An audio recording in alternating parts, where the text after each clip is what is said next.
Komunitas Sinau Bareng atau dapat disingkat Komsibar merupakan komunitas yang bergerak di bidang pendidikan dan sosial.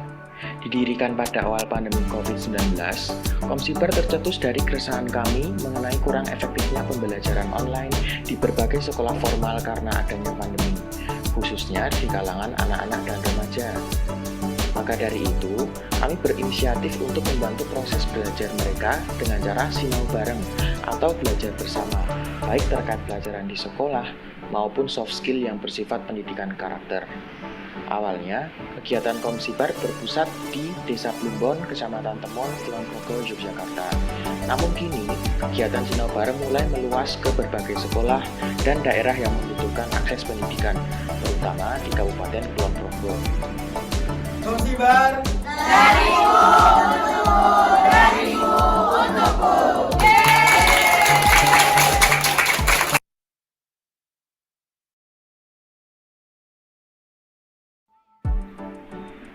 Komunitas Sinau Bareng atau dapat disingkat Komsibar merupakan komunitas yang bergerak di bidang pendidikan dan sosial. Didirikan pada awal pandemi COVID-19, Komsibar tercetus dari keresahan kami mengenai kurang efektifnya pembelajaran online di berbagai sekolah formal karena adanya pandemi, khususnya di kalangan anak-anak dan remaja.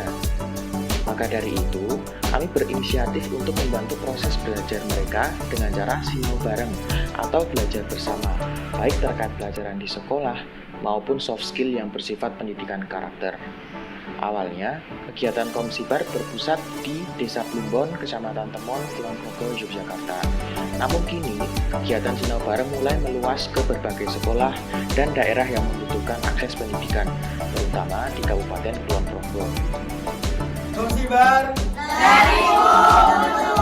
Darimu untukku.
Ya, bismillahirrahmanirrahim. Assalamualaikum warahmatullahi wabarakatuh. Hai learners, selamat pagi dan salam sejahtera bagi kita semua. Semoga kabar baik selalu ya learners. Nah, sebelumnya saya sampaikan terima kasih kepada yang terhormat Ibu Isfovani sebagai CEO Fitinen.com. Lalu terima kasih kepada yang terhormat kepada Kak Dan Nuryanto selaku pemateri yang akan membawakan materi yang luar biasa ini pada kesempatan pagi hari ini ya. Dan tak lupa juga pada teman-teman learners yang telah meluangkan waktunya untuk hadir pada webinar pagi hari ini. Ya, sebelumnya perkenalkan nama saya Nia Agnatu Ilmi, bisa dipanggil Nia juga. Di sini saya akan menemani learners dalam acara webinar seri ke-8 Fit Academy by Fitine.com. Nah, baik. Sebelumnya kita mulai webinar pada pagi hari ini, alangkah baiknya jika kita berdoa bersama-sama. Terlebih dahulu ya, berdoa sesuai kepercayaan masing-masing, dimulai. Ya, berdoa selesai. Nah, karena kali ini merupakan webinar ke-8 Fit Academy, mungkin banyak dari learners nih yang baru join, masih bingung juga.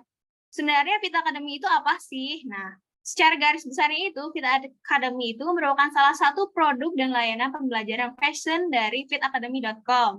Di dalamnya terdapat 9 webinar gratis dan 2 mini workshop berbayar yang akan dilaksanakan hingga bulan Desember tahun ini ya, 2022.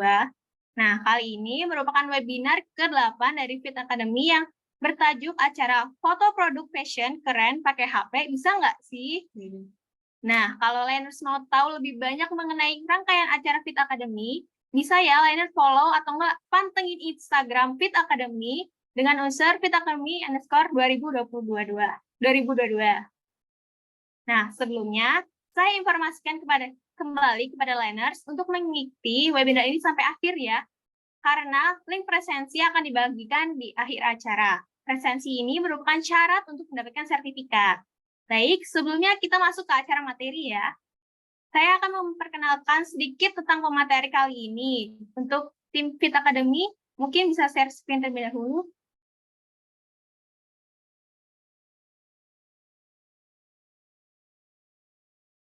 Baik, terima kasih. Pemateri kali ini adalah Kak Dan Nuryanto yang merupakan owner dari Devano Production. Nah, Devano Production, boleh saya selanjutnya ya? Devano Production merupakan vendor foto dan video yang berfokus pada produksi konten digital. Nah, beliau juga sudah berpengalaman selama 4 tahun sebagai fotografer. Nah, selanjutnya ini mungkin ada beberapa proyek yang telah beliau kerjakan, seperti dari Doris Collection. Selanjutnya ada dari Titin Sudarsa, dan mungkin masih ada banyak lagi. Dan learners juga bisa barangkali tertarik atau enggak pengen tahu sih apa proyek apa aja yang telah Kak Danu ini kerjakan, itu bisa melalui Instagramnya itu danu.fotografi dan devano.production. Wah, gimana nih learners? Luar biasa sekali kan buat pemateri kali hari ini. Oh iya, sebelum menginjak ke materi, bagi learners yang ingin bertanya selama pemaparan materi berlangsung, bisa langsung menuliskan di kolom chat ya. Dengan format dalam kurung tanya, lalu dilanjutkan dengan isi yang akan ditanyakan. Nah, nanti akan dijawab pada sesi Q&A. Tanpa berlama-lama lagi, mari kita sambut materi kita pada pagi hari ini, yaitu Kak Danu. Halo, Kak. Halo, Kak. Halo semuanya. Ya, baik. Apa kabar, Kak? Baik, Kak Nia, baik. Baik, Alhamdulillah. Sudah siap untuk materi hari ini, Kak? Siap. Baik. Ya, Alhamdulillah. Baik, waktu dan tempatnya kami persilakan, Kak. Oke, terima kasih, Kak Nia. Pertama-tama saya mau ucapkan terima kasih untuk teman-teman dari Fit Academy yang sudah memberi saya kesempatan untuk bisa berbagi hari ini dengan rekan-rekan semuanya gitu. Iya, karena kalau dibilang sebagai pembicara terus harus kayak ngajar gitu, saya jadi nervous sendiri gitu. Jadi kalau kita anggap sebagai ini jadi kayak sharing-sharing gitu aja ya, bukan saya jadi kayak guru menggurui gitu, bukan. Jadi kita mau sama-sama belajar gitu di kesempatan kali ini. Gimana sih cara menghasilkan foto yang baik kayak gitu, apalagi khususnya dalam dunia fashion gitu ya, dan bukan hanya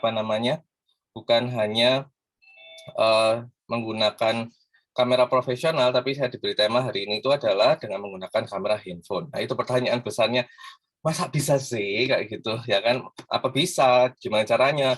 oh kak, handphoneku kentang kak, mana bisa kak, kayak gitu ya kan. Nah, mungkin teman-teman di sini ada yang join karena motivasi seperti itu, pengen tahu handphoneku handphone kentang kak, mana bisa kayak gitu. Nah, hari ini kita mau sama-sama belajar, mau sama-sama sharing gitu. Kalau nanti teman-teman juga mungkin ada pertanyaan ataupun masih bingung sama ini gimana cara foto yang baik kayak gitu. Nanti kita mau sama-sama untuk bahas gitu ya.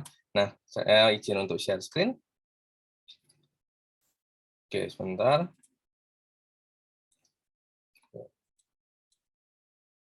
Saya ini dulu. Oke. Nah, seperti tema yang diberikan, yaitu foto produk fashion dengan menggunakan handphone. Saya ganti sedikit menjadi modal handphone gitu ya. Nah, sebelumnya izinkan saya memperkenalkan diri lebih lanjut. Nama saya Danu Rianto. Itu saya bisa ditemukan di Instagram danu.fotografi.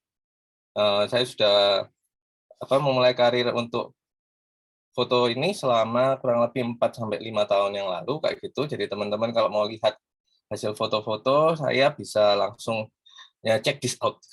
Ya kan, bisa langsung cek ke sini ataupun ke Devano Production begitu. Saya sih lebih tertarik untuk foto lebih ke manusia gitu. Jadi bukan ke produk barang benda mati gitu ya.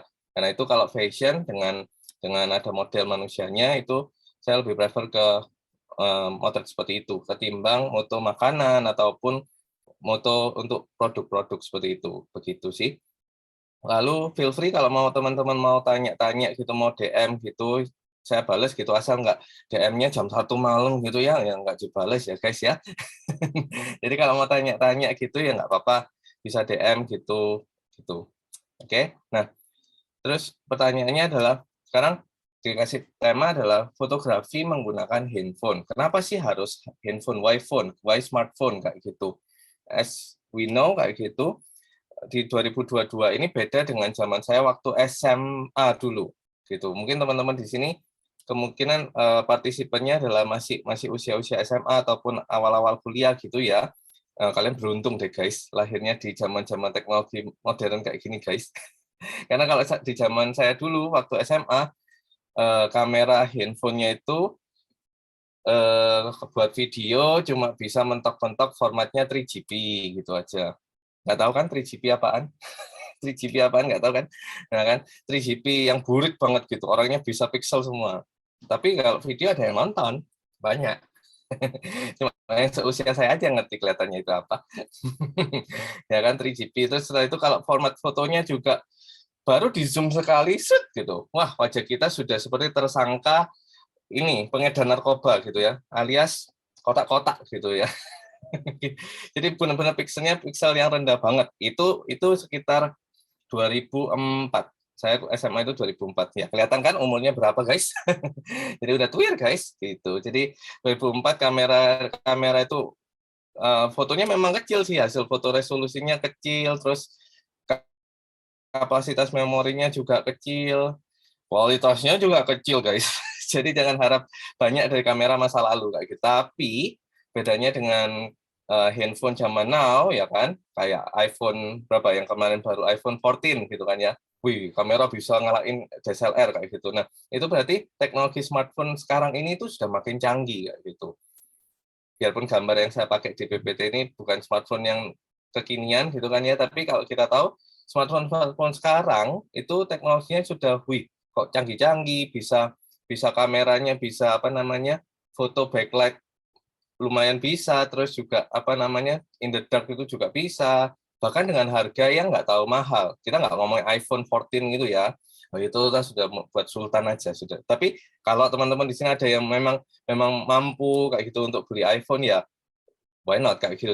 Dan teknologi canggih itu sudah diaplikasikan bahkan ke level smartphone yang low end kayak gitu, yang harga 1 juta, 2 juta itu sebenarnya sudah bagus dibanding zaman dulu, ataupun dibanding dengan kamera pocket kayak gitu. Kalau teman-teman tahu gitu, mungkin kalau iseng main ke toko elektronik gitu, coba tanya sama mas-masnya di toko elektronik gitu, Mas, beli kamera pocket dong gitu. Pasti nanti akan dikasih kamera pocket yang itu guys, yang kecil, terus kalau dinyalain kameranya bisa keluar sendiri dari bodi kameranya. Pernah lihat lensanya bisa keluar sendiri itu? Ya, nggak pernah ya. Ya. Coba tanya sama mas-mas toko kamera deh. Mas jual kamera pocket. Nah, harganya murah sih kamera pocket itu. Itu cuma 1 jutaan gitu. Mungkin ada teman-teman di sini punya juga di rumah. Tapi dibanding itu sekalipun, jujur kamera handphone zaman now itu lebih bagus. Masih lebih bagus gitu. Jadi kalau teman-teman punya budget gitu, Kak, mending beli kamera pocket atau handphone, Kak. Ya kalau ada budget lebih dikit, mending handphone deh, guys. Karena kalau kamera pocket itu satu, kan kalian harus bawa 2 gear gitu kan ya, bawa handphone, bawa kameranya lagi, belum kameranya taruh tas lagi, belum beliin memori lagi, belum nanti kalau sudah selesai foto-foto masih pindahin hasil dari memory card kamera pocket itu ke laptop, ribet deh. Jadi mending dengan kualitas yang sama ataupun lebih baik, mending pakai kamera handphone aja sih gitu. Jadi daripada kamera pocket. Wah, habis ini saya dimusuhi orang untuk elektronik nih. Penjualan kamera pocketnya menurun. Ampun guys. Nah, terus ini tadi kenapa kok handphone? Karena mudah dibawa dan pasti saya berani jamin nggak pernah ketinggalan. Ya kan? Ketinggalan pun pasti ada yang belani untuk kembali ngambil. Ayo, yang ketawa-ketawa pernah alami pasti. Ya kan? Nah, jadi pasti ketinggalan handphone pasti balik kayak udah ketinggalan, mending ketinggalan dompet daripada ketinggalan handphone. Kalau zaman sekarang ya kan, itu. Nah, handphone mudah dibawa. Kenapa itu juga jadi alasan kenapa kamera handphone itu lebih prefer gitu. Karena kayak kita zaman sekarang gitu kan pergi kemana-mana nemu spot foto bagus, ambil handphone cekrek, ambil handphone selfie ya kan. Jadi lebih gampang dibawa. Gimana kalau kita misalkan bawa kamera gitu, waduh ribet amat harus nyalain, buka tas dulu ya kan, pasang lensa dulu, pasang memori dulu, wah setelah hilang momennya, kayak itu keburu hilang momennya gitu. Jadi mudah dibawa itu tadi, handy kayak gitu. Jadi bisa kita pakai kapanpun kita mau kayak gitu ya kan. Nah, terus juga mudah untuk berbagi, gampang share. Sepengalaman saya kayak gitu kan, saya juga beberapa kali motret untuk wedding juga ataupun untuk event juga. Seringkali ketika sudah foto kan saya foto pakai kamera yang saya bawa kayak gitu. Tapi beberapa orang tamu-tamu misalkan tamu wedding mesti yang ngasih ini gitu, handphonenya gitu. Terus saya bilang, oh nanti bisa minta sama ini mempelainya Pak gitu. Mereka selalu bilang nggak mau, ini aja handphone aja biar cepet ya kan, biar cepet. Mungkin dari handphonenya dia nanti masukin grup mana, spread foto bisa ke-share ke 50 member grupnya kayak gitu ya kan. Nah, mudah untuk berbagi gitu. Kalau ngomongin tentang share via Bluetooth, via apa, zaman sekarang kok kelihatannya sudah jarang kayak gitu. Tapi share-nya via grup gitu. Guys, taruh di grup ya kayak gitu. Ya kan? Jadi dengan kamera handphone itu lebih gampang untuk kita share gitu. Jadi lebih cepat juga secara flow kerjanya juga untuk teman-teman yang mau misalkan mau mulai untuk belajar foto dengan menggunakan handphone akan lebih cepat untuk share ke teman lain untuk dapat komen misalkan, oh ini fotonya kurang gini misalkan ya. Jadi itu kelebihan handphone zaman sekarang dibandingkan kamera sih. Tapi bukan berarti kalau oh ya udah Kak aku beli handphone aja daripada invest ke kamera. Tetap ada namanya kekurangan dari handphone ketimbang kamera kayak gitu ya. Jadi bukan berarti even kita beli iPhone 14 sekalipun ada beberapa fitur yang memang handphone ya handphone. Jadi nggak akan bisa menyamai kamera gitu. Jadi kalau memang ada budgetnya, untuk beli kamera, memang disarankan untuk beli kamera saja gitu. Apalagi untuk teman-teman yang memang mau serius untuk menekuni dunia fotografi, entah itu fotografi fashion ataupun fotografi produk kayak gitu. Jadi handphone membantu, yes betul, untuk awal-awal sebagai pemula untuk belajar itu bisa gitu, apalagi dengan kualitas handphone sekarang itu bisa. Tapi keterbatasan handphone itu yang akan kita bahas hari ini. Gimana sih biarpun aku pakai handphone kentang sekalipun kayak gitu, hasilnya bisa bagus itu gimana? Ini akan kita coba ulik sedikit. Nah, sebelumnya karena ini juga berkaitan dengan fotografi gitu kan ya, saya mau kasih beberapa pengetahuan umum. Jadi, guys, ini cuma pengetahuan umum aja seputar fotografi, yang mana ini juga menjadi kebanggaan sih buat orang-orang foto kayak gitu. Kata fotografi itu sendiri diambil dari dua paduan bahasa, yaitu fotografi, bahasa Inggris yang artinya photos, yang artinya cahaya, serta grafo, yang artinya melukis. Nah, buat teman-teman yang baru tahu, ternyata ini loh arti kata fotografi, yaitu melukis cahaya. Anak senja banget, guys. Enggak, melukis cahaya ya, guys, bukan melukis senja. Beda lagu nanti. Jadi, melukis cahaya. Karena itu, ini yang jadi kebanggaan orang-orang foto itu adalah bilang fotografer itu bukan tukang foto, kami adalah pelukis cahaya. Gitu ya. Jadi teman-teman yang hobi foto, ingat, kita siapa? Kita bukan tukang foto, atau di anak-anak sekarang di medsos itu bilangnya kang foto, bukan. Kita adalah pelukis cahaya, gitu ya. Jadi untuk siapa yang mau memulai fotografi, mau menekuni fotografi, siap-siap, kita punya titel baru namanya pelukis cahaya, gitu. Jadi karena tadi dikatakan ada cahaya, maka fotografi itu pasti nggak lepas dari namanya cahaya, betul ya kan? Proses melukis dengan bantuan media cahaya. Jadi bukan media yang kita gunakan, bukan media cat air, bukan cat minyak, bukan tanah liat, tapi media kita itu justru yang Tuhan kasih dalam hidupnya kita setiap hari. Apa itu cahaya, ya kan? Dengan cahaya kita bisa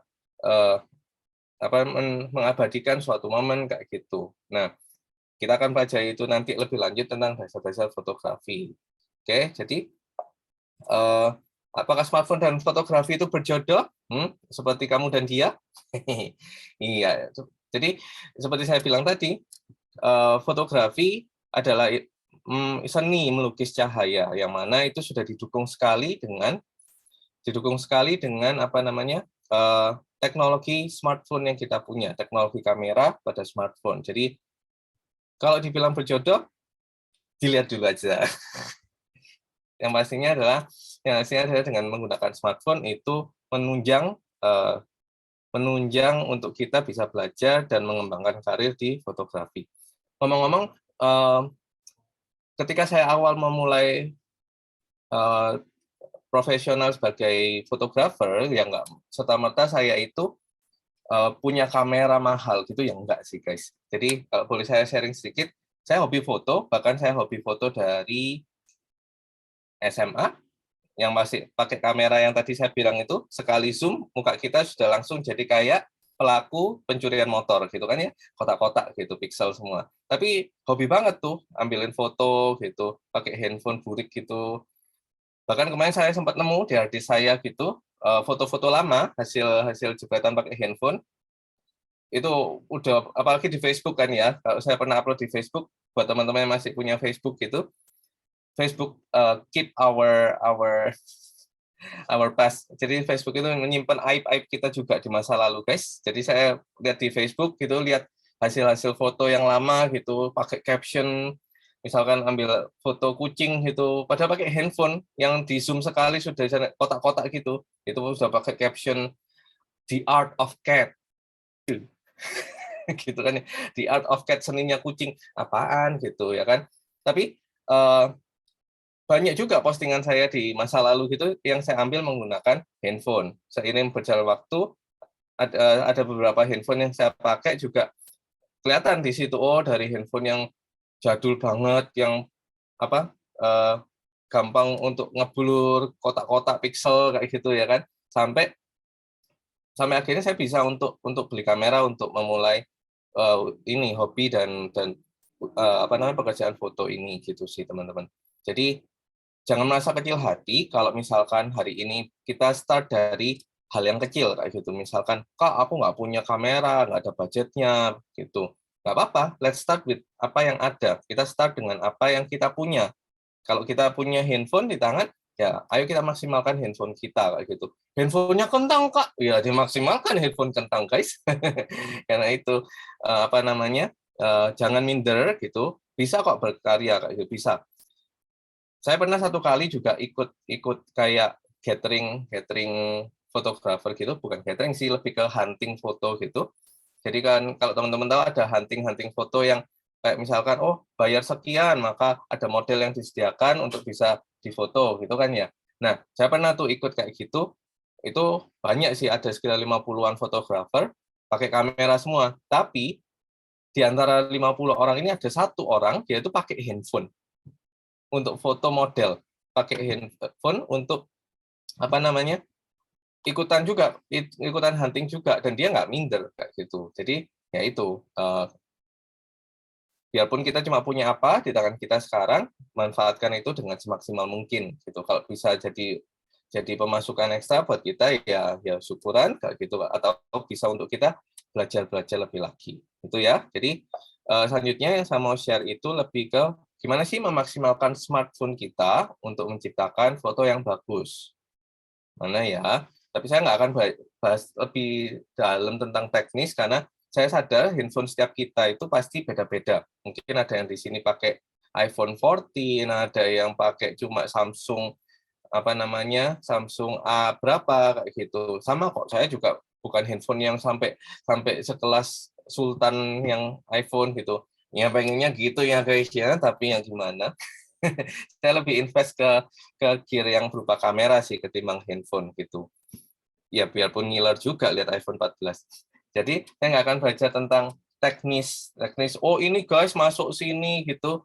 Nanti itu bisa teman-teman pelajari, atau mungkin bisa nanti mampir ke YouTube channel saya gitu, pakai nama saya gitu. Nanti akan saya upload tentang teknisnya kalau mau belajar lebih lanjut tentang teknis gitu. Atau mungkin komen di bawah yang mau, boleh ketik mau Kak, upload Kak.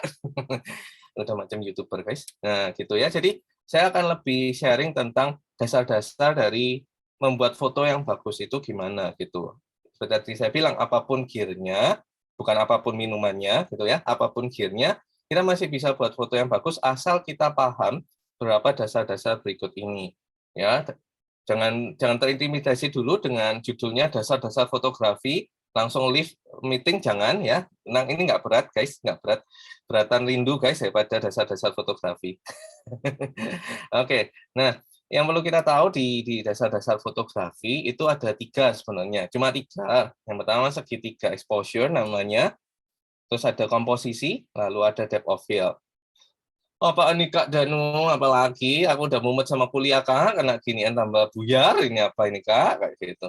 Ya kan? Enggak tenang, enggak berat. Segitiga exposure bukan segitiga antara kau dan dia dan yang lain. Bukan. Ya, kita lihat apa sih segitiga exposure itu. Nah, kalau di dunia fotografi kita akan mengenal namanya 3 hal ini, yaitu ISO, shutter speed, sama aperture itu. Nah, ISO itu apa? ISO itu adalah kepekaan akan cahaya. Jadi seperti tadi bilang, kamera kita itu punya kepekaan untuk menangkap cahaya, seperti itu ya kan. Nah, semakin tinggi angka ISO-nya, misalkan ISO 100 ataupun nanti jadi 6400, semakin tinggi angka ISO-nya, maka kamera kita itu akan membuat dirinya itu semakin peka gitu pada cahaya. Tapi konsekuensinya karena dia semakin peka pada cahaya, semakin tinggi ISO-nya, maka foto yang ditampilkan juga akan semakin noise. Kalau teman-teman tahu ya, jadi fotonya itu kayak ngelihat ini loh guys, foto yang banyak bintik-bintik kuning, bintik-bintik putih. Nah, itu namanya noise gitu. Atau mungkin bisa dilihat kalau teman-teman join Zoom gitu, terus lihat di partisipan gitu di samping ada yang sampai gelap banget videonya, terus dipaksain lagi terang-terangin gitu kayak video saya sekarang. Gitu kan, noise banget nih guys. Nah, nggak usah nunjuk orang lain, saya menunjuk diri saya sendiri. Jadi ini kan noise banget nih. Kenapa? Karena saya tidak menghadap cahaya gitu ya. Jadi kamera di laptop saya ini sekarang itu kayak memaksakan ISO-nya itu ditinggi-tinggiin, akhirnya apa? Akhirnya noise gitu. Nah, perlu diingat, noise ini terjadi ketika kita pakai ISO yang tinggi gitu. Di handphone kita ada settingan manual kalau saya nggak salah, entah ini di handphone saya aja atau di handphone teman-teman. Itu ada settingan, kalau memang support itu ada settingan manual dan ada yang bisa disetting ISO-nya, gitu kan ya. Mungkin bisa teman-teman sambil lihat juga ada settingan ISO kayak gitu. Nah, perlu diingat semakin tinggi ISO itu maka akan semakin banyak noise yang dihasilkan. Terus gimana Kak biar nggak noise terlalu banyak? Caranya ada ISO-nya jangan tinggi-tinggi, ya kan? ISO-nya jangan tinggi-tinggi. Kita harus peka sama namanya cahaya, ya kan? Selain peka sama perasaan si dia, Apalagi sih guys. Jadi buat ISO-nya serendah mungkin kalau memang itu di tempat yang cukup terang seperti itu. Oke. Lalu kenapa kok disebut segitiga? Kenapa ISO nggak berdiri sendiri? Karena dia punya dua teman yang lain, namanya shutter speed sama aperture. Nah, aperture sama shutter speed ini juga bisa kalian temukan juga, teman-teman temukan juga di handphone kita. Ada kok settingannya. Nah, kalau tadi ISO itu kepekaan cahaya, nah kalau shutter speed itu adalah kecepatan lensa kita itu untuk menangkap momen seperti itu, ya kan?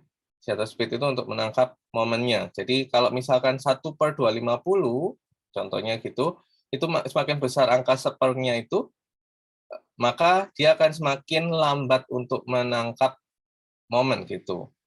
Misal nih contoh kalau saya mau ngambil foto orang lari kayak gitu. Ngambil foto orang lari, maka saya akan pakai shutter speed itu di atas 250.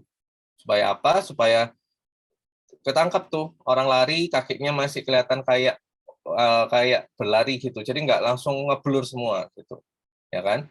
Nah, itu shutter speed-nya diatur seperti itu. Tapi semakin tinggi shutter speed, angkanya semakin besar, maka hasil fotonya juga akan semakin gelap. Gitu sih. Ya. Tapi kalau angka shutter speed-nya semakin rendah, itu maka hasil fotonya juga semakin terang. Tapi ya itu hasil fotonya akan semakin gampang untuk ngeblur karena dia menangkap cahayanya, menangkap gerakannya lebih cepat gitu. Karena itu sarannya sih biasanya shutter speed itu 1/125 itu. Tapi ya disesuaikan lagi dengan kebutuhan kita. Kita mau foto apa? Kalau untuk foto orang yang still gitu, yang diam kayak fashion, 125 atau 1/60 itu masih oke, gitu ya. Lalu untuk aperture yang di bawah itu apa? Itu adalah bukaan kamera, bukan lensa maksud saya, bukan lensa. Jadi lensa itu kan bisa punya kayak apa namanya itu, di belakangnya lensa itu bisa untuk membuka dan menutup, itu untuk kepekaan cahayanya, ya kan? Nah, di handphone kita juga ada aperture seperti itu. Jadi, seperti teman-teman bisa lihat gambarnya di bawah sini, semakin besar bukaan lensanya, ya kan? Angkanya kecil. Tapi semakin kecil bukaan lensanya, angkanya makin besar. Ngefeknya apa sih Kak Danu? Kak gitu. Ya kan? Efeknya apa? Kalau bukaannya semakin besar, maka hasil fotonya akan semakin tajam. Jadi nggak ada yang namanya blur-blur di belakang, bokeh-bokeh di belakang nggak ada. Tapi ketika bukaannya makin besar, ya kan, angkanya F-nya makin kecil, maka itu akan menciptakan depth of field yang bagus juga. Apalagi depth of field, nah kita akan bahas setelah yang ini. Gitu ya teman-teman. Jadi penting untuk memperhatikan namanya segitiga exposure ini. Itu ISO, shutter speed, aperture. Ini teman-teman bisa jelajahi sendiri di handphonenya teman-teman. Ada di mode manual seperti itu, bisa coba ini sendiri gitu ya. Atau kalau yang di aperture ini, itu sering saya temukan itu di handphone-handphone zaman now itu untuk membuat background-nya itu lebih bokeh atau gimana gitu kan ya. Cuma nanti akan saya tunjukkan kalau di handphone itu kalau kita nggak hati-hati, jadinya gimana itu nanti hati-hati. Nah, yang kedua, dasar kedua dari fotografi yang harus kita perhatikan adalah komposisi. Komposisi ya teman-teman. Komposisi di sini bukan tepung terigu 1 kilo, telur 5 kilo, bukan ya. Jadi komposisi di sini lebih ke gimana kita meletakkan objek di dalam frame foto kita. Itu ya. Jadi misalkan nih, seperti teman-teman bisa lihat di layar sekarang, di handphone kita itu ataupun di kamera, itu ada namanya garis bantu. Yang ini, garis-garis ini, kalau di handphone teman-teman belum muncul seperti itu mungkin bisa dimunculkan di setting kamera, ya kan? Kalau nggak salah itu di grid view namanya grid view, GRID view, ya kan? Nah di grid view ini bukan cuma garis-garis gitu, mungkin beberapa teman-teman mikir ini apa toh kayak gitu kok ada garis-garis di layar kamera, matiin. Nah, bukan guys, itu ada fungsinya guys. Teman saya dulu ada kayak gitu, ini apa ya kok ada garis-garis, dimatiin. Padahal ini grid view ini membantu kita untuk kita itu memposisikan objek di dalam frame supaya hasil fotonya bagus kayak gitu. Nah, di fotografi itu ada namanya rule of third. Rule of third ini adalah meletakkan objek, ya kan, tidak di di perpotongan garis bantu seperti ini. Ya, jadi teman-teman bisa coba sendiri nanti. Coba asal aja jepret tanpa pakai ini roll of third. Terus yang kedua coba bandingkan ketika teman-teman jepret pakai rule of third seperti ini. Jadi letakkan objeknya di perpotongan garis yang ada di situ. Jangan diletakkan di yang nggak ada garisnya, tapi letakkan di perpotongan garis, gitu ya. Contohnya nih kayak gini. Jadi ketika kita meletakkan objek itu di perpotongan garis, maka itu akan menciptakan efek yang lebih estetik ketimbang kita asal aja taruh objeknya di tengah gitu. Tapi ini bukan berarti aturan yang istilahnya yang harus banget gitu. Teman-teman bebas sih berkreasi gitu. Cuma dengan adanya garis bantu ini itu akan membantu kita untuk menciptakan foto yang lebih estetik gitu ya. Karena itu kenapa kok kadang ada orang yang kalau motoin kita itu bisa bagus, siapa tahu dia sudah paham aturan rule of third ini gitu ya teman-teman ya. Bisa dicoba sendiri nanti dengan yang ini. Terus yang ketiga dari dasar fotografi, nah sebenarnya saya mau tanya dulu nih buat teman-teman nih. Dari dua foto ini, yang f5.6 atau f1.8, menurut teman-teman mana yang lebih teman-teman sukai? Boleh komen dong di chat box. F56 atau F18 yang menurut kalian, wih ini foto bagus nih, beauty banget nih kayak gitu. Coba. Yang mana sih teman-teman pilih? Yang F5.6 atau F1.8? Boleh komen.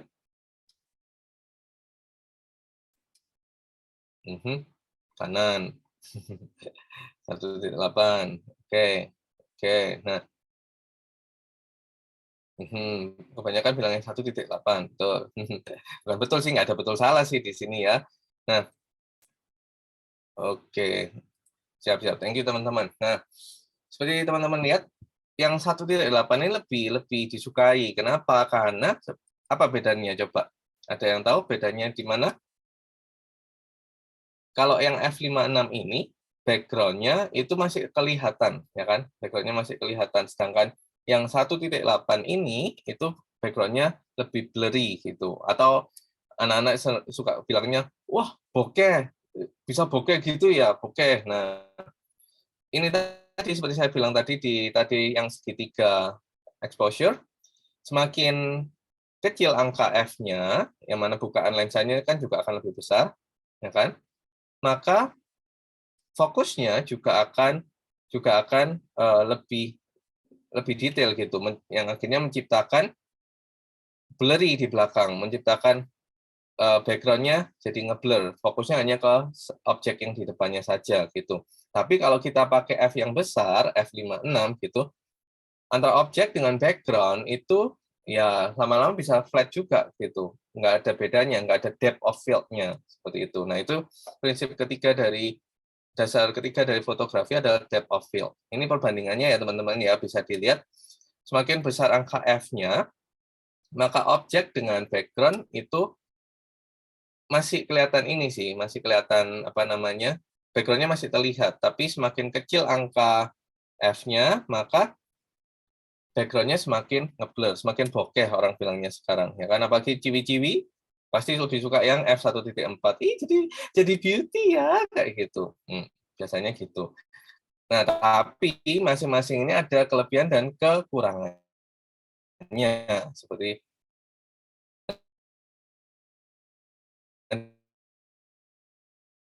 ya, kita lihat gitu. Kalau misalnya mau bukan f1.4 atau bukan yang lebih lebar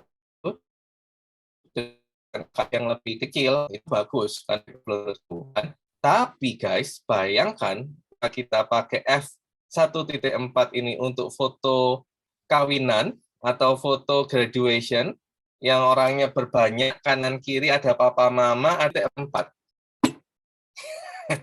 Pasti nggak mungkin, ya kan? Nggak mungkin pasti. Bisa jadi kanan kiri depan belakang ngeblur semua guys, gitu. Jadi kalau untuk foto bersama itu usahakan pakai f yang besar gitu biar kelihatan guys. Kasihan guys yang jelas kalian doang kanan kiri ngeblur gitu ya. Nah, kalau untuk foto fashion gimana Kak? Back to topic lagi. Nah, tergantung lagi kalau misal nih foto fashion yang mau dianu lebih ke kayak apa namanya lebih detail, kita bisa pakai yang f1.4, f1.8 gitu kan. Tapi kalau mau yang kelihatan semua kayak gitu dari ujung kepala sampai ujung kaki gitu ya, amannya kita pakai f yang angkanya besar itu sih. Oke ya teman-teman. Nah, ini akan lebih terlihat kalau kita menggunakan kamera, jujur ya. Memang tetap saya prefer kamera. Tapi karena topiknya fotografi menggunakan handphone, guys, saya harus cari alternatifnya. Nah, handphone zaman sekarang itu mendukung kok, membuat depth of field seperti ini mendukung. Tenang, guys, tenang. Apalagi handphone keluaran 2020 sampai 2022 sudah ada, gitu kan. Bahkan kemarin saya lihat review itu, yang harga sejutaan pun sudah bisa menciptakan depth of field. Tapi ini yang perlu hati-hati ya teman-teman, karena kalau di kamera yang seperti ini dihasilkan dari lensa kita. Jadi kita putar-putar bukaan lensa, manual lensa. Kalau di handphone itu menggunakan software artificialnya, jadi nggak ada yang, kita kan nggak bisa atau buka kamera kita putar-putar belakangnya gitu kan nggak bisa kan guys. Nah itu pasti dibantu oleh softwarenya secara digital. Yang mana kalau dinamakan software itu pasti akan ada miss-nya, pasti akan ada bug-nya juga gitu. Jangan sampai nanti hasilnya pengen blurry tapi ngeblurnya malah kayak gini, ya kan? Ini yang sering kali saya temukan juga gitu. Ketika kita pakai yang wah apa itu namanya potret gitu kan ya, mode potret gitu di handphone kita kan. Nah, mode potret tapi ngambilnya salah, ya itu ngeblurnya bisa kemana-mana. Jujur sih kalau saya pakai handphone ini yang mode potret ini jarang pol saya pakai. Jarang banget saya pakai. Karena ya itu susah gitu untuk ngepasin dengan apa namanya? Dengan ngeblur backgroundnya gitu. Pasti kelihatannya nggak natural. Entah nanti akhirnya orangnya ikut ngeblur, ya kan? Dan itu better saya nggak pakai deh.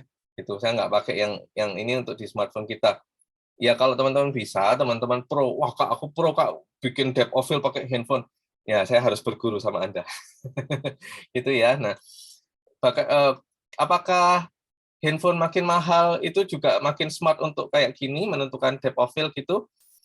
Bisa jadi enggak gitu juga. Kalau yang sekelas iPhone kayak gitu katanya bisa kayak sinematik gitu kan ya. Jadi nge-zoom dari satu orang gitu. Misalkan saya nge-shoot Kak Nia gitu sama Kak Ayu Tri gitu. Nah, misalkan dari Kak Nia ke Kak Ayu gitu bisa langsung fokusnya pindah, itu katanya di iPhone bisa. Tapi itu kan iklannya iPhone kan ya. Kita nggak pernah tahu realitanya gimana. Mungkin yang punya iPhone sudah pernah nyoba, apakah benar seperti itu? Itu sih, jadi amannya nggak usah pakai yang mode seperti ini untuk apalagi kalau untuk fashion gitu, karena takutnya nanti malah bukan detail yang kita dapat, tapi malah ngeblur semua guys, kan nggak lucu. Klien juga lihat, wih bagus ya gitu, ya nggak juga guys. Ya tadi, nah ini tadi depth of field itu semakin besar bukaan lensa yang di belakang ini, maka depth of field yang dihasilkan akan lebih blur kayak gini. Ini ya bedanya antara ini f4 sama f22. Kalau f22 ini cocoknya untuk apa? Ya foto bersama, yang banyak orang, 85 orang, foto jurusan. Nah, pakailah yang segini. Tapi karena bukaan lensanya kecil, maka akibatnya cahaya yang masuk juga sedikit. Karena itu kita nggak bisa foto pakai f22 minta terang di ruangan gelap atau di ruangan yang pencahayaannya kurang, nggak bisa. Butuh bantuan lighting, butuh bantuan flash kayak gitu untuk kalau kita mau foto dengan bukaan yang kecil, kan? Tapi kalau untuk foto di outdoor terang lagi cerah gitu, pakai f4 gitu dengan cahaya cukup itu boleh gitu. Gitu ya, perlu berhati-hati agar tidak misfokus seperti yang tadi. Apalagi dengan menggunakan handphone. Gitu ya. Nah, berikut adalah do and don'ts-nya di fotografi gitu. Apa sih yang boleh dan nggak boleh? Apalagi di dunia fashion gini, fotografi produk fashion, apa sih yang harus kita lakukan dan jangan kita lakukan? Jangan di sini itu sebaiknya dihindari ya teman-teman ya, bukan tidak bangun tidak haram gitu enggak. Tapi masih lebih baik kita hindari. Yang pertama do adalah kita mau peka sama cahaya. Nah, ini seperti saya bilang, sebagus apapun kamera handphone saat ini, itu belum bisa mengalahkan kamera profesional.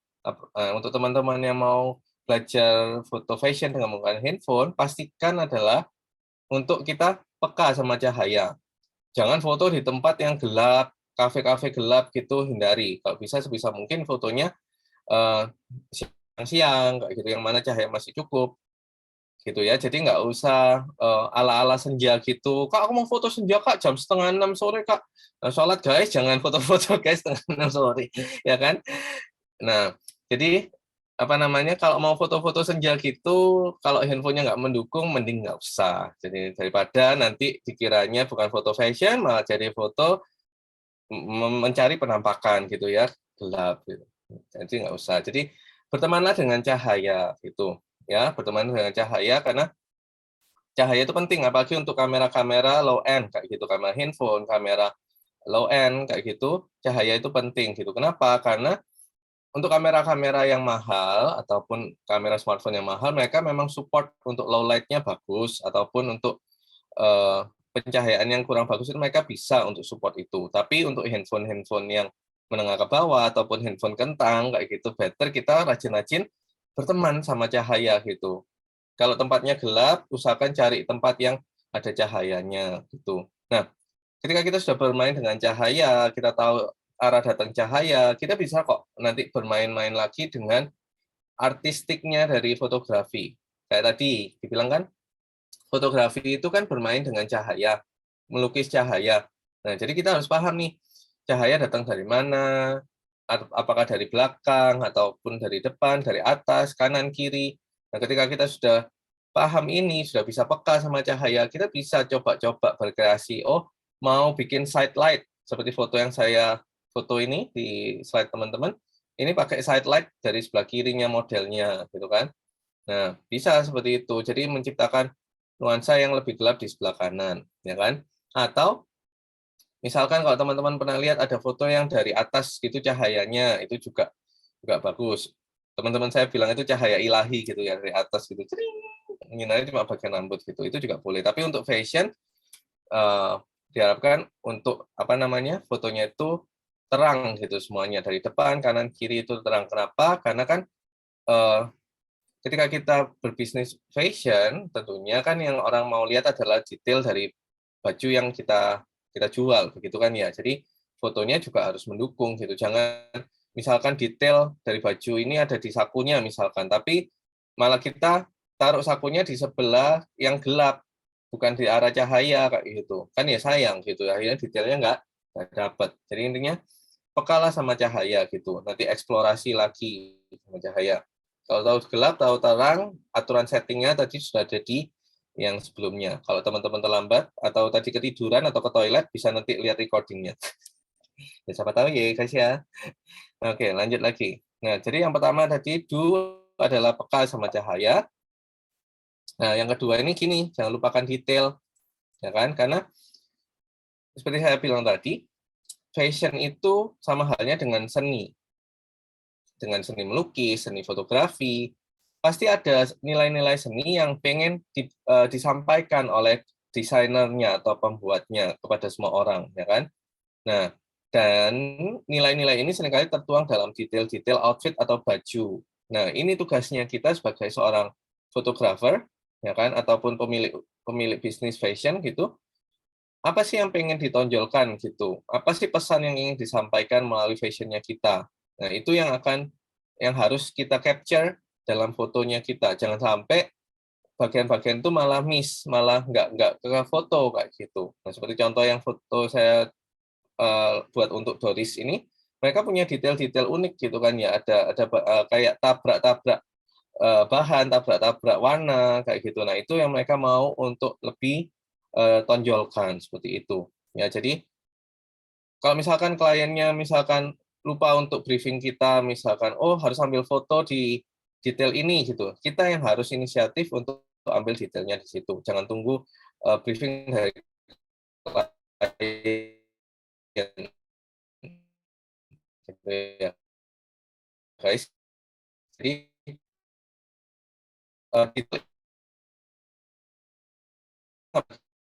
kita ambil detail gitu, nggak mengira detail detailnya F-nya adalah F2 yang mana background nanti nggak ngeblur. Kurang jadinya. Ya kan? Fokusnya nggak hanya bisa nanti akhirnya kelas putus. Ya kan? Tapi harusnya dibuat ngeblur F1.8 atau F2 kayak gitu.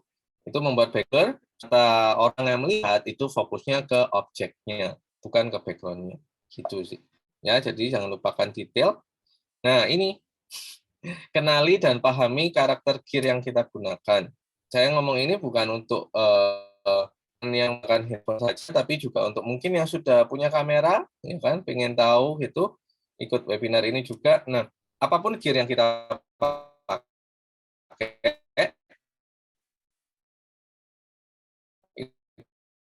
itu kita harus pahami karakter ataupun kamera, ya kan? Itu saya tulis sama halnya pasangan yang butuh dipahami, kita perlu memahami gear yang kita gunakan untuk memotret, ya guys ya. Jadi bukan cuma apa namanya asal pakai jepret terus apa namanya ya udah pokok jadi no. Setiap kamera, setiap handphone itu punya karakternya sendiri. Itu sih. Jadi luangkan waktu untuk teman-teman ini bisa coba-coba gitu. Coba-coba. Belum lagi kalau menggunakan handphone, untungnya itu gini sih, yang kelebihannya handphone dibanding kamera adalah di handphone kita itu kita bisa install kan beberapa aplikasi-aplikasi edit video. Yang teman-teman lebih tahu mungkin dari saya gitu kayak kayak apa ya?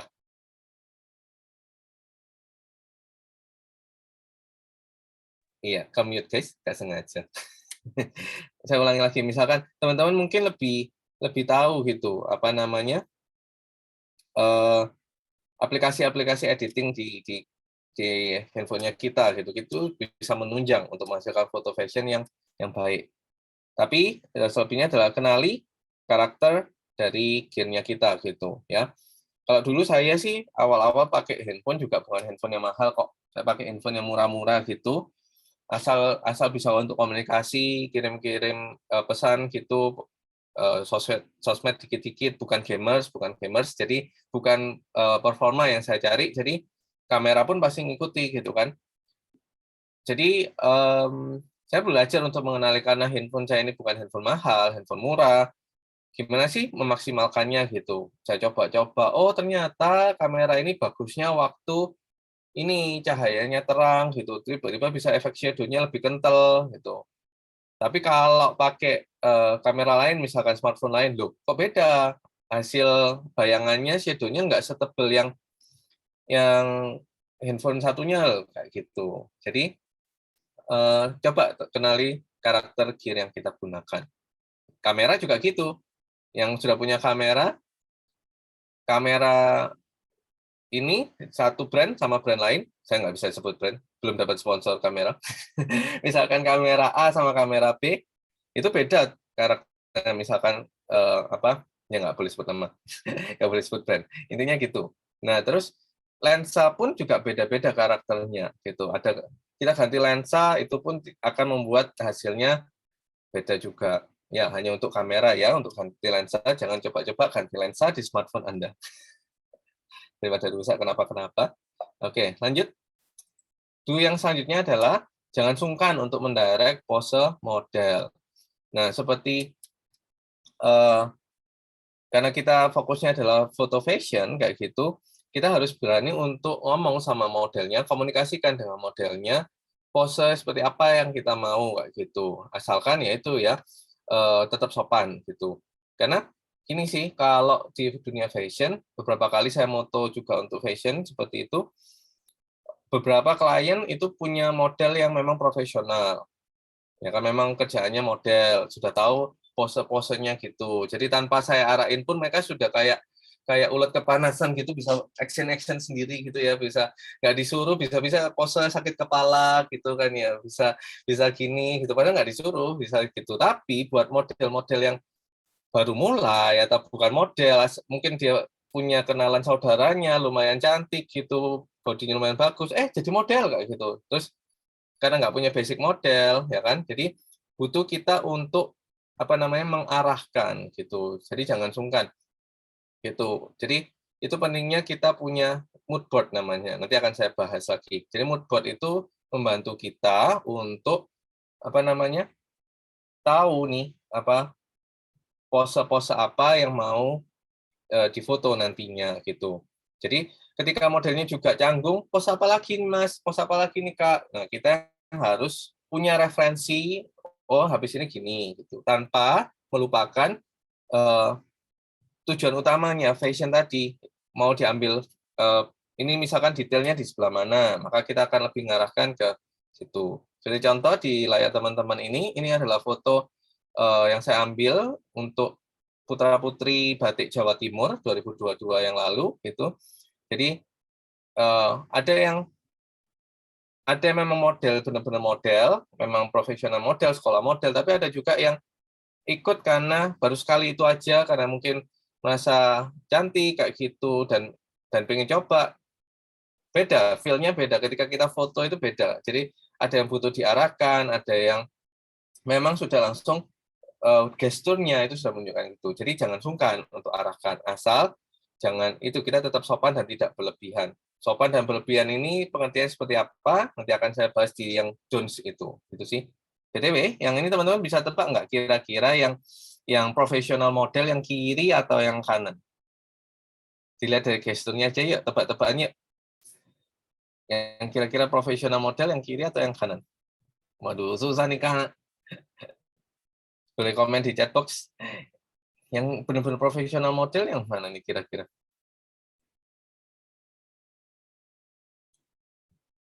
Oh.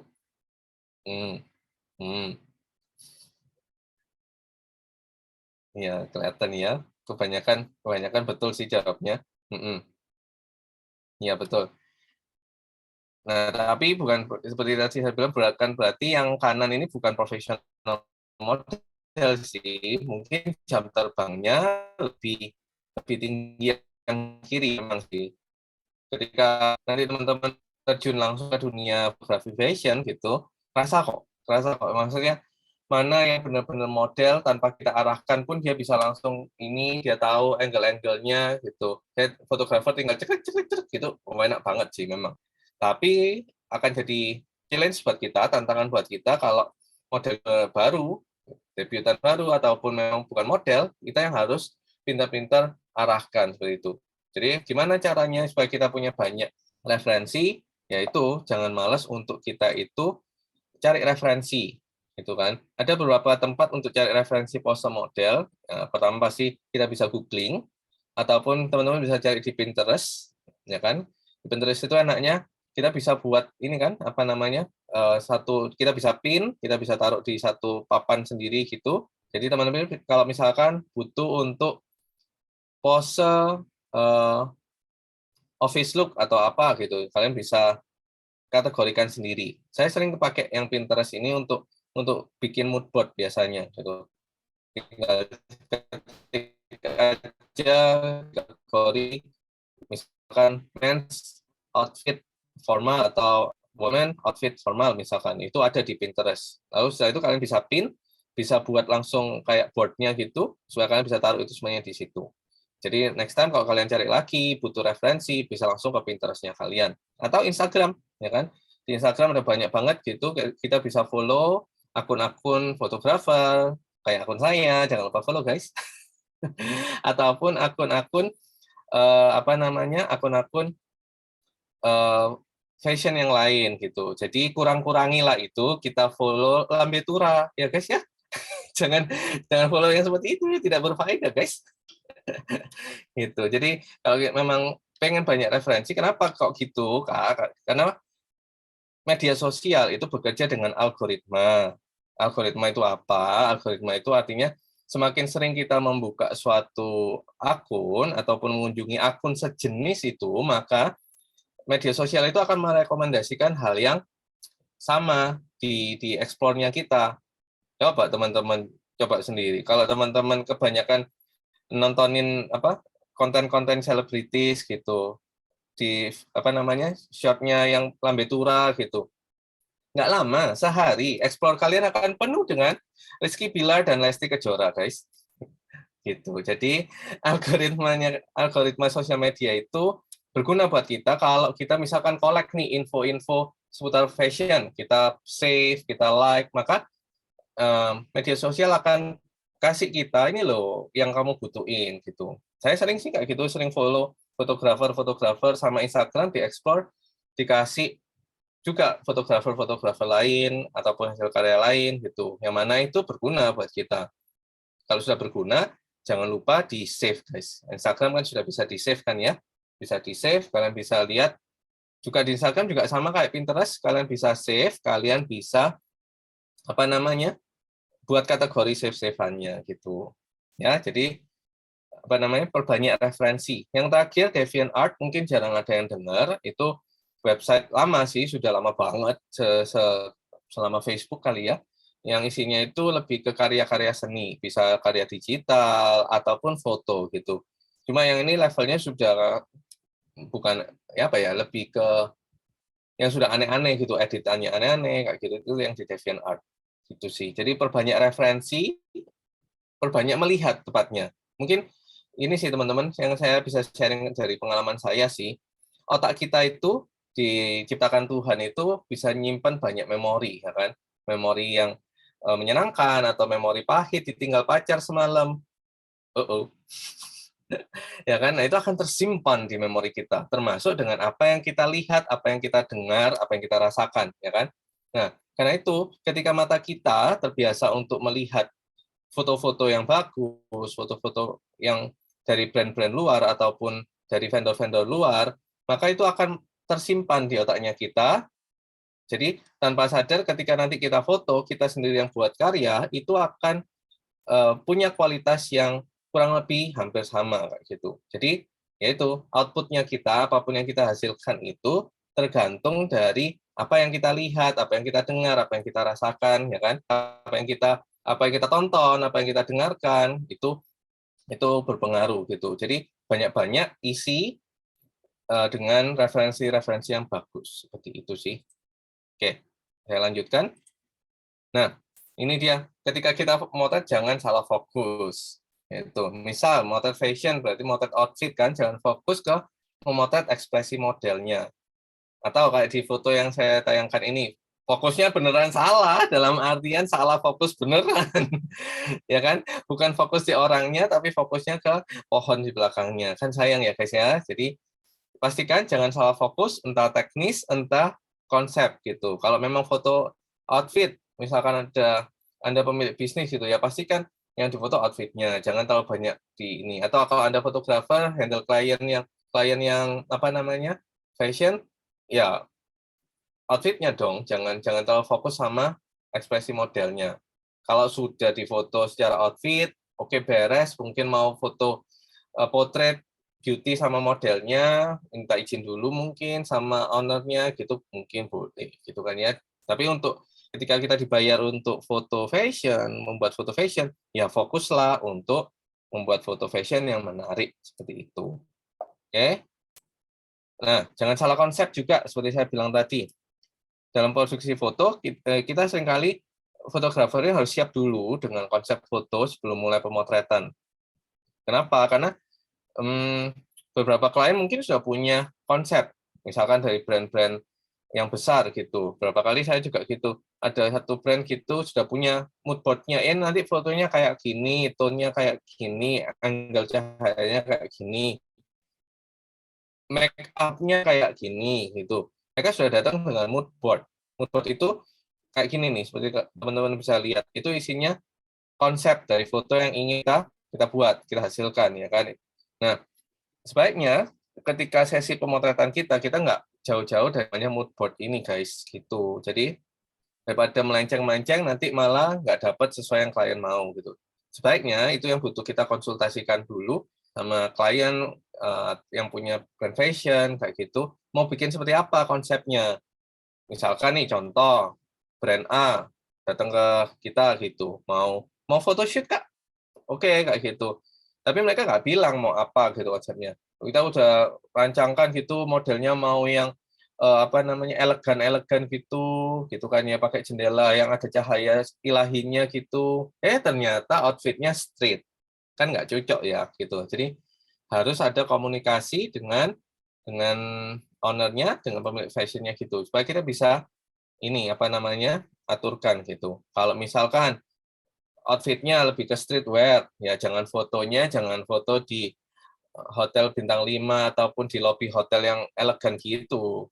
Streetwear ya fotolah misalkan di jalan, di jalanan pinggir jalan. Jangan di tengah jalan ya guys ya. Maksud saya di pinggir jalan, jangan di tengah jalan. Gitu. Jadi apa namanya? Sesuaikan dengan temanya gitu. Bisa di parkiran mungkin untuk streetwear seperti itu. Oke. Nah, sorry, yang tadi itu don't. Kita tadi yang merah ini itu adalah don't. Jangan salah konsep don't. Ya, yang ini usahakan untuk tidak menyentuh model sih sebenarnya. Ini untuk beberapa rekan-rekan fotografer juga. Ketika kita memotret fashion, pastinya kita akan ketika kita motret model, usahakan model itu juga manusia, guys, ya kan? Mereka punya perasaan kesadaran itu kan. Nah, misal kita memposisikan mereka, kita bisa aja dengan sopan gitu, arahkan secara verbal kayak gitu.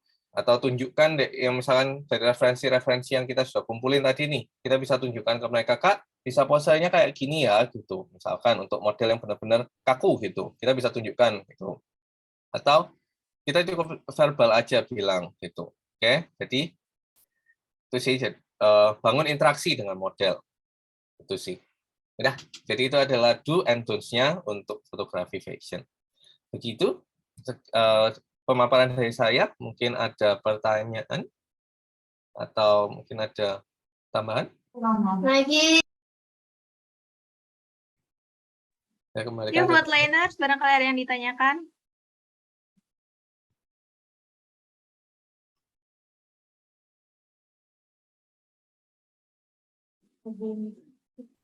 Ya, barangkali yang ingin ditanyakan boleh ditulis di kolom komentar ya, Liners.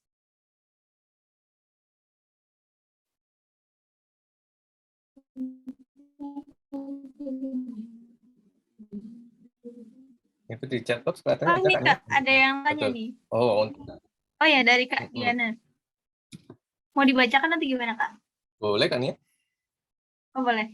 Nah, dari Kak Diana nih, dari Kak Diana Auror. Ya, Kak, mau nanya nih kalau biayanya berapa ya rata-rata untuk nyewa model? Nah, biasanya itu bayarnya per jam atau gimana ya gitu. Ya, thank you kan ya. Thank you Kak Nadia untuk pertanyaannya. Sepengalaman saya sih biasanya sih rate untuk model itu macam-macam sih, macam-macam tergantung jam terbangnya mereka lagi, tergantung portofolionya mereka lagi, gitu Kak.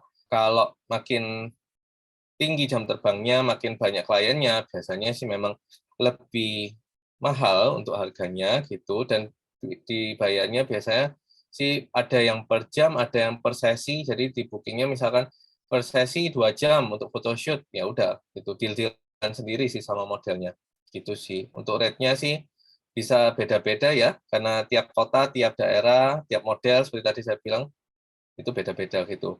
Pernah saya tanya untuk yang pernah sih saya compare gitu, misalkan cari di Instagram gitu dengan let's say jumlah follower juga sometimes ngefek sih.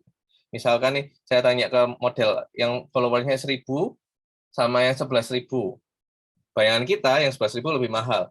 Sometimes enggak loh guys. Yang 1.000 bisa jadi lebih mahal daripada yang 11.000. Kenapa? Mungkin karena jam terbangnya yang 1.000 followers itu lebih tinggi tapi jarang posting, bisa jadi. Atau klien yang dihandle lebih lebih apa namanya prestis daripada yang 11.000. Itu sih. Oke, ada pertanyaan lagi ini dari Kak Hanifia Rosida.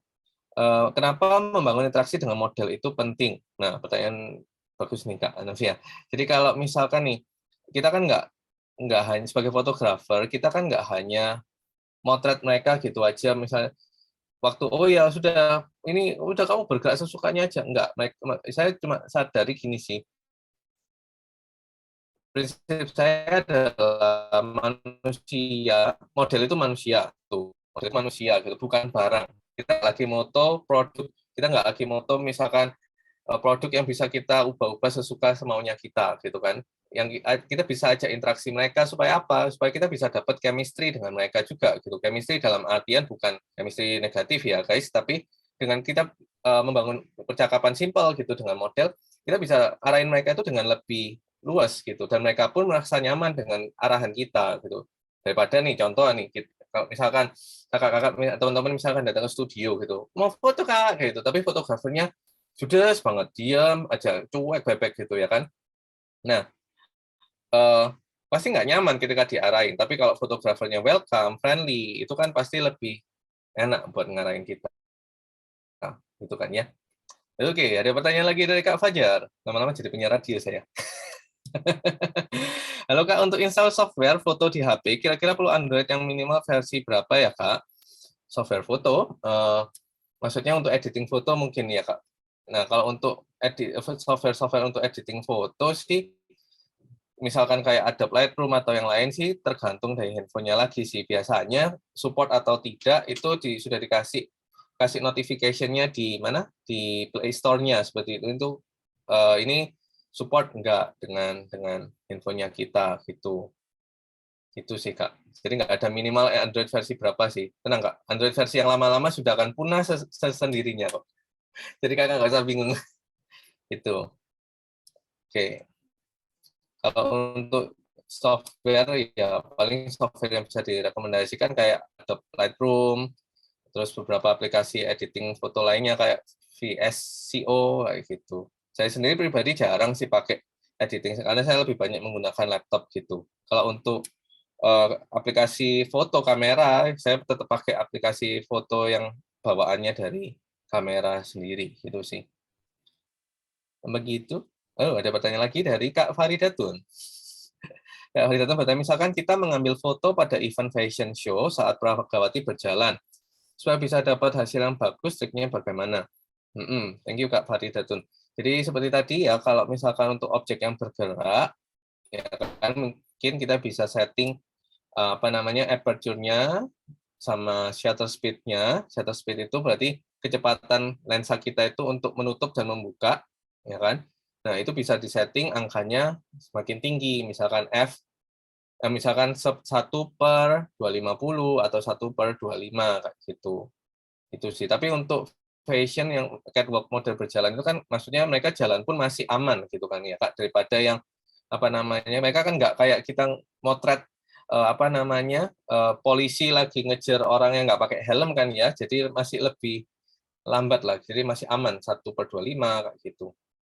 Itu sih. Tapi perlu diingat tadi kalau shutter speed-nya makin tinggi, misalkan 1/1000 gitu, nah maka fotonya yang dihasilkan juga semakin gelap, perlu bantuan lighting atau flash.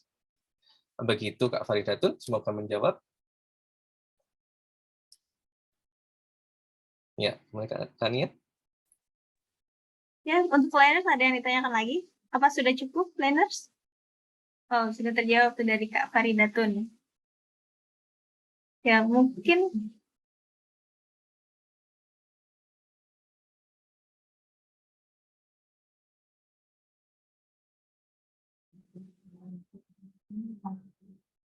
oh ya, untuk planners barangkali masih ada yang mau ditanyakan lagi bisa di cara chat di kolom chat komentar atau enggak bisa on juga nggak apa-apa.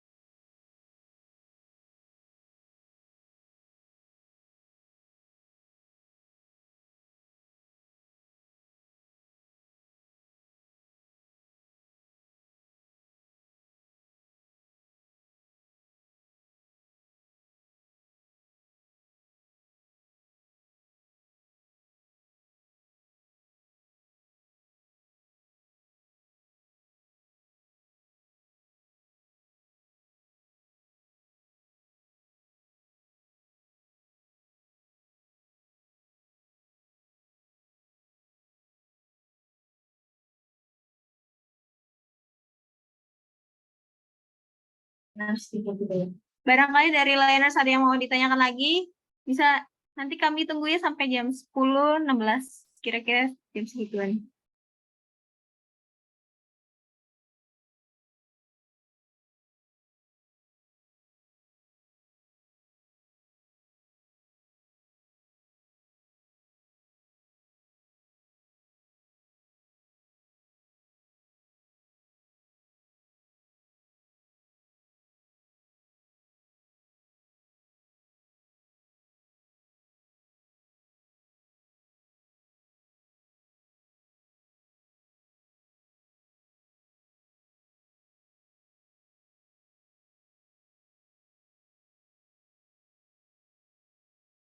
Oh, nih Kak, ada yang mau lagi bertanya lagi dari Kak Agil. Nih, misal nih, kita ingin mengambil foto di suatu produk, untuk settingan kameranya itu pakai berapa ya, Kak? Oke. Nah, ini kembali lagi ke produk apa yang mau kita foto Kak gitu. Terus karena settingan itu yang dimaksud untuk settingan di kamera itu juga tergantung konsep yang mau kita buat seperti apa sih gitu. Jadi kalau ditanya settingan itu kembali lagi ke dasar-dasar tadi yang seperti saya sudah jelasin kayak gitu. Nah, selanjutnya terserah fotografernya karena bukan kita foto itu bukan harus settingan untuk foto me kayak gitu.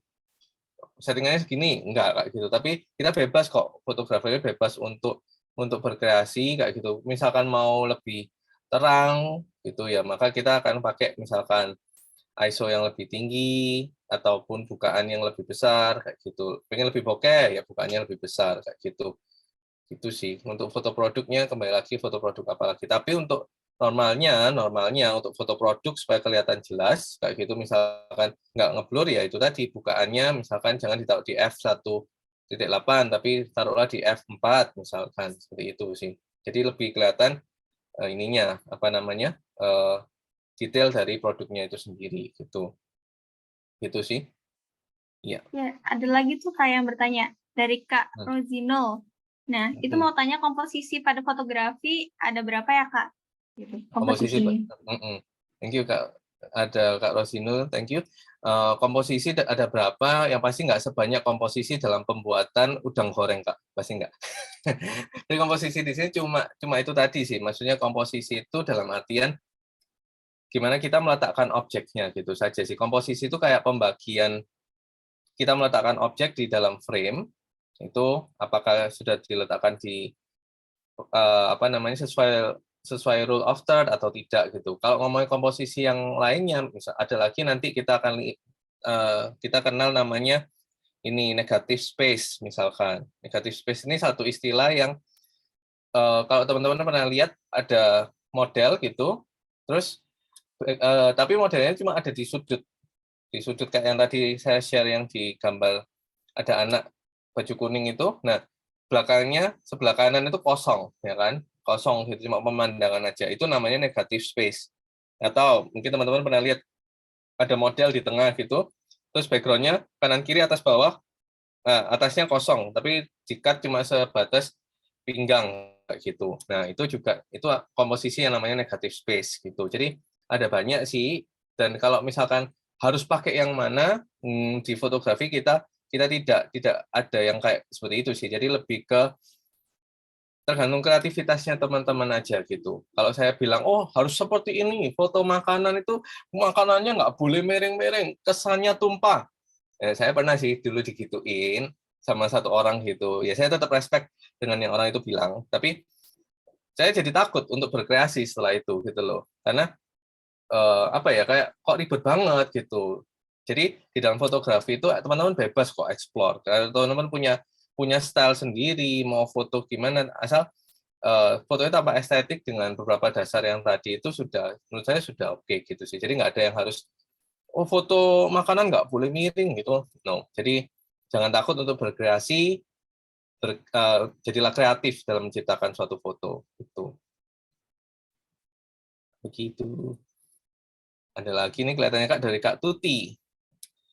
Jika foto produk untuk fashion tanpa model lebih bagus digantung atau diletakkan? Atau mungkin ada rekomendasi seperti apa ya Kak? Dua-duanya sih ada plus minusnya sih Kak. Gitu. Kalau yang digantung itu honestly saya pribadi kurang suka kalau yang digantung gitu. Kesannya kan kayak kosong gitu kan ya. Saya lebih suka kalau foto produk tanpa model itu lebih baik diletakkan aja, ditata di atas meja, lalu dibuat semacam flat lay gitu. Mungkin kakak bisa googling gitu. Flat lay itu kalau teman-teman pernah lihat di Instagram atau di mana gitu, flat lay itu berarti taruh barang-barangnya di meja, terus kita fotonya benar-benar dari atas lurus gitu. Jadi benar-benar kayak ditata gitu. Tapi flat lay itu butuh banget penataan yang cantik gitu. Kalau flat lay cuma misalkan saya foto baju saya ini, saya taruh di meja ceplok gitu toh. ya B aja guys gitu. Jadi harus disertai dengan aksesoris ataupun penataannya ditata dengan apa namanya simetris kayak gitu. Itu teman-teman bisa lihat sendiri sih di Pinterest gitu untuk cari referensi. Ketik aja flat lay, FLAT LAY, flat lay gitu ya. Ini untuk makanan juga bisa, untuk produk juga bisa. Begitu Kak Tuti. Ya mungkin nih Kak, ini ada pertanyaan terakhir nih dari Kak Farel. Ya. Nah, Mm-mm. ini mau tanya nih Kak, tips dan triknya untuk foto siluet itu yang bagus gimana aja Kak? Untuk foto siluet, waduh, kakaknya mau foto siluet. Iya, untuk foto siluet sebenarnya untuk fashion itu sebenarnya kan sangat mengurangi ini sih detail dari baju pastinya kan ya. Cuma kalau kakaknya penasaran foto siluet seperti apa, yang pasti kita butuh adalah tempat yang ada cahayanya satu, ya kan, cahaya yang cukup terang kayak gitu. Lalu model itu harus diletakkan di depan cahaya itu, gitu. Jadi misalkan di belakang saya ini jendela gitu, nah, maka model harus membelakangi si bayangan gitu. Atau latar belakangnya si model adalah jendela atau cahaya langsung, cahaya yang keras gitu. Lalu settingan di kamera kita jangan ISO-nya langsung, wah modelku gelap, ISO-nya langsung 6400, ya nggak akan siluet guys gitu. Jadi dibuat apa namanya ISO-nya rendah aja gitu sih sampai modelnya itu gelap gitu sih. Jadi itu akan menciptakan siluet backlight. Nah, siluet itu juga ada banyak sih, ada siluet backlight, ada yang side light, tergantung arah cahayanya dari mana gitu guys. Begitu Kak Farel, semoga menjawab. Ya, baik. Terima kasih mungkin Q&A dan materi mungkin udah cukup sampai sini. Terima kasih ya Kak Danu buat materinya. Nah, mungkin seru banget ya Kak Danu memaparkan semua materi ini tentang foto itu. Nah, mungkin kita juga jadi tahu nih maupun menggunakan HP saja itu foto produk itu bisa bikin menarik gitu. Maupun HP-nya maupun kentang gitu lah. Tapi ya produk jadi punya nilai lebih gitu. Nah, selanjutnya mungkin Kak Danu bisa bisa memperkenalkan lebih jauh lagi sih mengenai Devano Production itu gimana gitu. Iya, thank you Ya Kak Nia. silakan untuk Kak Danu. Terima kasih Kak Nia. Ya teman-teman, ini izin aja untuk perkenalkan, ini vendor yang saat ini saya sedang dirikan kayak gitu. Belum lama sih memang, karena memang saya mau fokuskan ini Devano Production kayak gitu. Jasa pelayanan fotografi, videografi, dan pembuatan konten digital untuk kebutuhan komersial gitu. Jadi kalau teman-teman butuh untuk apa namanya foto fashion, foto produk kayak gitu, ataupun untuk misalkan keperluan dokumentasi, video ataupun foto, dan juga untuk misalkan teman-teman bingung nih punya punya fotonya sudah tapi nggak punya desainnya gimana untuk di sosial media. Nah, kami bisa untuk membantu begitu. Bisa kontak kami di WhatsApp atau follow Instagram kami di devano.production seperti itu, teman-teman. Untuk beberapa klien yang sudah di-handle, kayak kemarin ada Putra Putri Batik Jawa Timur 2022, kan ini lumayan cukup ini, kami cukup apa namanya dipercaya, ini juga cukup senang juga kayak gitu. Lalu ini beberapa UMKM fashion yang ada di Surabaya karena kami berlokasi di Surabaya, seperti itu sih. Begitu teman-teman. Gitu aja Kak Nia untuk ininya. Mungkin kalau teman-teman kepo untuk tahu lebih lanjut tentang Devano, bisa langsung ke Instagram-nya saja. Terima kasih. Oke, baik. Terima kasih Kak Danu. Ya, wah menarik banget ya untuk Devano Production ini. Mungkin liners yang tertarik bisa ya langsung lihat Instagramnya dari devano.production ya. Bisa juga follow juga dan juga pantangin terus juga Instagramnya. Nah, mungkin ya buat liners ya saya ingatkan juga untuk mengisi link presensi yang di akhir ada di kolom chat. Nanti tim Fit Academy akan mengirimkannya. Untuk sebagai persyaratan dapatkan sertifikat ya learners. Nah, mungkin selanjutnya untuk sesi dokumentasi ya Kak, buat sertifikatnya. Ya tim akademi boleh pun ya.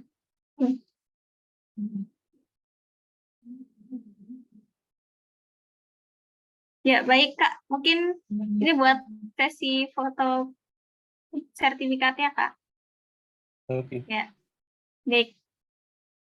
Mungkin foto 1, 2, 3. Ya, baik. Sekali lagi ya, Kak. 1, 2, 3. Ya, baik. Selanjutnya mungkin dari Liners bisa on cam ya. Kita sesi foto bersama. Ya.